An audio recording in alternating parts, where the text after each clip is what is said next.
In this week's episode, a whale stranding prompts a mass rescue operation, hope for one of the world's rarest birds, and an up-close look at a mega-mouthed giant.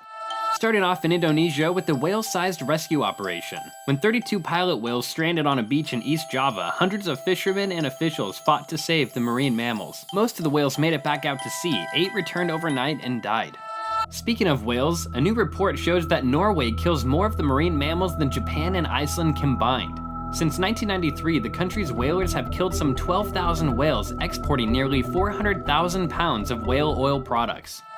Off to Australia, where a tiny rodent has just been declared extinct, the first mammal species lost due to climate change.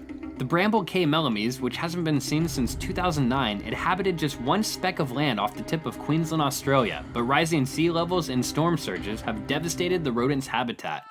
And vets at Australia's Melbourne Zoo are fighting to save an Asian elephant calf born with a rare condition. The baby is thought to have congenital carpal flexure, which affects the ankles and prevents the animal from standing up and feeding. The calf has been separated from its mother and is being bottle fed, but according to zoo officials, is not in any pain. On to the UK with hope for one of the world's rarest birds, the spoonbilled sandpiper. The critically endangered birds have laid eggs in captivity for the first time, and experts say this is great news for the species' tiny wild population. Just 200 breeding pairs of the spoonbilled sandpipers remain, and the birds have never been bred in captivity.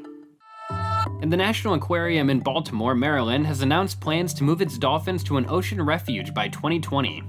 Because the dolphins would have trouble adjusting to the wild, they'll remain in human care in tropical waters with adequate space, barriers to prevent breeding and mingling with wild dolphins, and natural stimuli like fish and aquatic plants.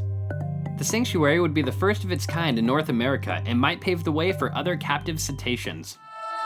Rounding off with an amazing close-up look at one of the biggest fish in the sea. The massive-mouthed giant, a 23-foot basking shark, was filmed cruising the waters off the Isle of Man.